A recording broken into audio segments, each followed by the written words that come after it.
Hello and welcome to, well, what is this section? The TV review, TV box set bingers, the box set bingers.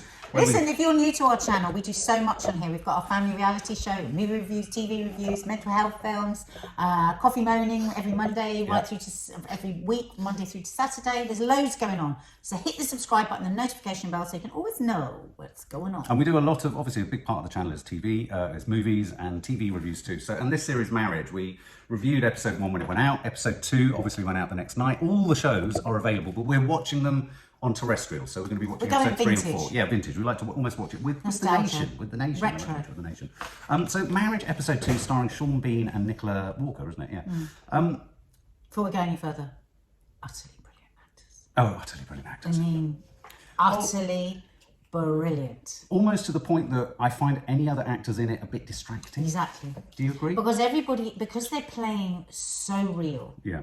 Because they have completely inhabited who they are and they're not acting, they're not lying, they're telling the truth.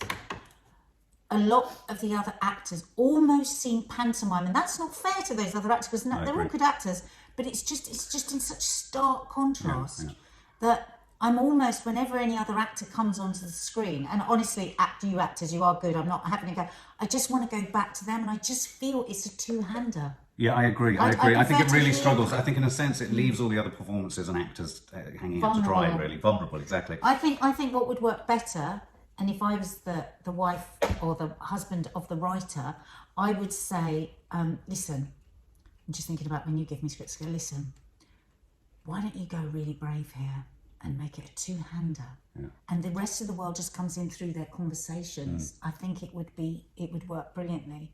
I mean, you know, in The Office, they're all very good, but it just seems... No, I'm going to be sort of stronger than that. I find the boss unbelievable. I find the boyfriend and the girlfriend two-dimensional. Yeah, but I don't believe that. I don't believe whatever is going on between them is going on between them, and I don't even think anything. We've now discovered what's going on between them.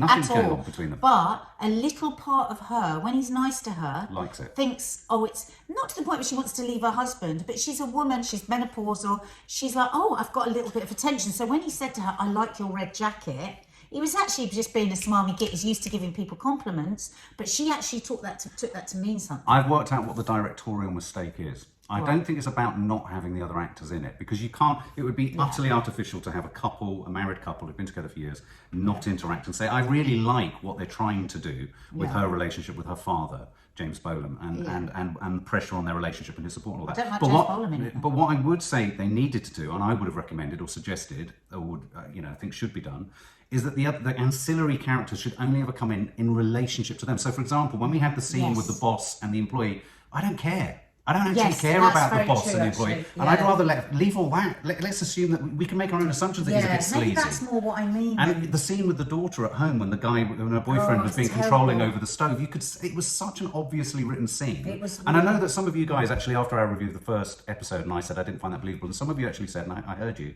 said in your experience of coercive control, it was very accurate that it happened that quickly, that speedily, coming out of meeting the father. Do you remember that scene where they're walking down the street in episode 1?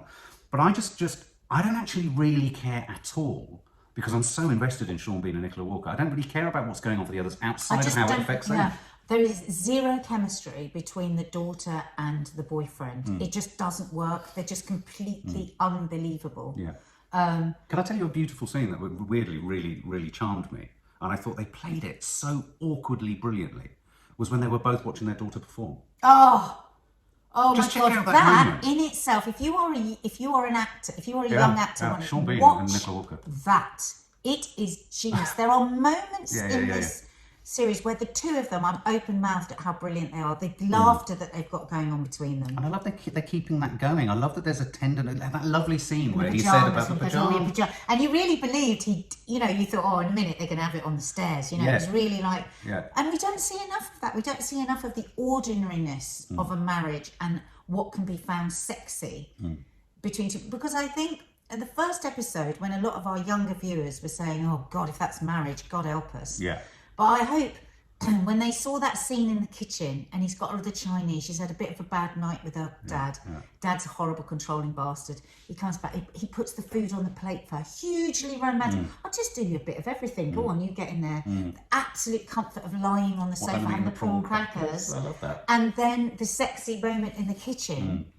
Oh, just put the dishwasher on. That is romance and hot sex. Christ, let's get that dishwasher working. Come on. No, but within a marriage. Yeah, of course, and it changes and it evolves. And it's not all about having your snappers on or like, oh, I don't know, you know, whatever else are the pressures of being sexy. It was, oh my God, exquisite. I could watch that scene, that whole scene with the Chinese.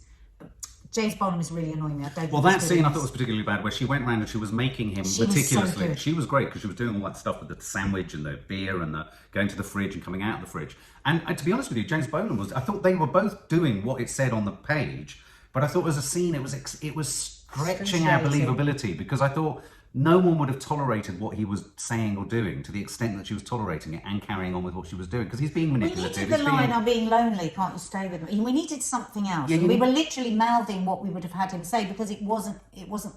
It didn't feel but real. She was brilliant. She's faultless. And what was the series that we loved with her in? Last Tango in Halifax. I loved her in the first series of that, but I mean, I have to say, I think this is her. She's at her absolute best. I found this is award-winning. You see, even some of the silences. It's not about dialogue. Some of the scenes where you see her at work, or like when she was having a sandwich on her own when she'd gone out with the boss. All those other, as I said before, all those ancillary characters, those scenes which involve other people are great when you're just focusing on it from where they're at in the middle of that. Even Sean Bean walking into the awkwardness of her office because of the solicitor. I thought his awkwardness and his trying to kind of understand things, I thought that was really good. No, you're right, actually. It's not about two-hander. Of course, that would be silly. It's about keeping it very close to those two central characters. And when we float too far away, we lose something really precious. Yeah. Can I just talk about the scene, the lunch scene? Oh, come on, I'll come with you. And she's absolutely, oh my God, we're going for lunch. Because she's got a crush on him. You mean with the boss? Yeah, she's got a crush on him. She's got like a postmenopausal, silly like crush on him. And then he just forgets. He says, oh, we'll eat over there. And when she goes over to the wall, but he's now on the phone to whatever bird it is he's seeing, she goes over to the wall and she sits on the wall. She was so brilliant at the crushing, crippling embarrassment. She's like a teenager. And what if he comes back and she's trying to pick out what salad might be between her teeth in case he does come back and sit in the wall? Avocado, £3. We've heard her say in the previous scene, I'm sick and tired of the penny pinching. But she orders the avocado for £3 to look good. Okay. Oh my God, I found it also agonising. My heart was just... But I thought Sean Bean played that inching struggle towards jealousy. Oh my God, and saying it and trying to control it and not knowing how to share his issues. And I love the fact that it didn't explode beyond where it got to in the supermarket car park. Exactly. Because it's a marriage. I think that was very incredibly well of sometimes bar stuff. Yeah. When we've spoken before about Mark had jealousy issues, all understood, worked on them very much, but I am like that. I am like that. It's like there is no discussion about it. It's just I won't have it because I love the way that he played that. When she said, but also the fact that she didn't want to tell him what was happening because she knew that it would cause come a problem. So then when she says, I haven't done anything wrong, she kind of knows she has. But it's the build-up. She also knows she was pushed into doing the wrong thing because he was going to go like this. Absolutely. And then they just leave it because it's dangerous to go there. And that was great. And life returned to normal. And I think the way in which the relationship... So you're not getting those obvious dramatic moments where the whole skew of the series goes. That said, though, what is Sean Bean's character's issue with almost anyone in reception? That moment with the smudge on the mirror because in the there we're seeing the frustration of he's a man who can do a job well. Yes. So when he sees a job being done badly, he's so frustrated because he's completely neglected and invisible now. And what I'm really liking is we see a lot about how women become invisible at a certain time. We've had that gender thing switched, and we're actually looking at his invisibility. I was looking at his coat when he was waiting at the lift, and he has that like sort of typical of that age sort of anorak that makes you invisible, grey, look like everybody else.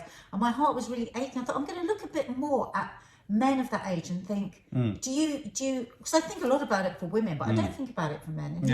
And I think he portrays very well in his brilliant acting, but also in the writing, his own invisibility. But also his physicality, the fact that he's taking his top off and you're seeing his... But this is a man who was, as you mentioned in the first review, he was a huge heartthrob, and I love how unvain he's been. Yeah, but I love how unvain his performance... No, but he's not... Yeah. It's lovely to see an actor of his cachet and his background just going, you know what, I'm putting it out there for real. He's just putting it out there for real.